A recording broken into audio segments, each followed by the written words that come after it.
എനിക്കെതിരെ മോശം കമന്റ് ചെയ്യുന്നത് PR വർക്കാണ് ഞാൻ അറിഞ്ഞു. എനിക്കെല്ലാം മനസ്സിലായെന്ന്. എന്ത്? ഷാബു മോനാണ് PR വർക്ക് നടത്തുന്നത് മനസ്സിലായി. മനസ്സിലാക്കി കളഞ്ഞല്ല. ഇന്നാളൊരു പെണ്ണ് UK പെണ്ണ് പറഞ്ഞ എന്നെ ഹണി ട്രാപ്പ് എടുത്താന്ന് നോക്കി. വരുന്നു പുതിയ കഥ. ഇയാൾക്ക് വല്ല തിരക്കഥ വല്ല എഴുതാൻ പോക്കൂടെ? UK പെണ്ണ് പറഞ്ഞ എന്നെ ഹണി ട്രാപ്പ് എടുത്താന്ന് നോക്കി. നീ അങ്ങനെയല്ലല്ലോ നേരത്തെ പറഞ്ഞത്. UK-യിലുള്ള ഒരു പെൺകുട്ടിയായിട്ട് കമ്മിറ്റഡാണ്. അങ്ങനെ ആരാട്ടനും പെണ്ണായി. നീ എവിടെയെങ്കിലും ഉറച്ചു നിൽക്കണം. എൽദോൺ ഒരാൾ കാശ് വാങ്ങിച്ചിട്ട് എന്നെ മെന്റൽ ഹോസ്പിറ്റലിൽ അഡ്മിറ്റ് ചെയ്യാൻ നോക്കി, എന്റെ സ്വത്ത് അടിച്ചു മാറ്റാൻ വേണ്ടി. എന്തൊക്കെയാണ് ഈ കൊച്ചു കേരളത്തിൽ സംഭവിക്കുന്ന? എന്തൊക്കെയാണ് നടക്കുന്നേ? എന്റെ അപ്പന്റെ മരണം നാച്ചുറൽ അല്ല. ഇവന് ഭ്രാന്ത് മാത്രമല്ല, പട്ടും കിറുക്കും എല്ലാം കൂടെ ഉണ്ട്. കഷ്ടല്ലേ? എലിസബത്തിന്റെ അവസ്ഥയാണ് ഇപ്പൊ എന്റെ അവസ്ഥ. എന്റെയും എന്റെ അമ്മയുടെ ജീവനും ഭീഷണിയിലാണ്. എന്തുവേണം സംഭവിക്കാം.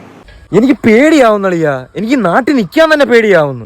ഈ വനിതാ തിയേറ്ററാണ് എന്റെ പുറത്താകാൻ കാരണം 2-3 ആക്ട്രസ്മാർ എനിക്കും പെരേരക്കെതിരെയുള്ള കംപ്ലൈന്റ് കൊടുത്തു. ഇനി നീ എങ്ങാനും ആറാട്ടം പിള്ളേർ ഗ്രൂപ്പാണ് എല്ലാം കളിച്ചിരിക്കുന്നത്.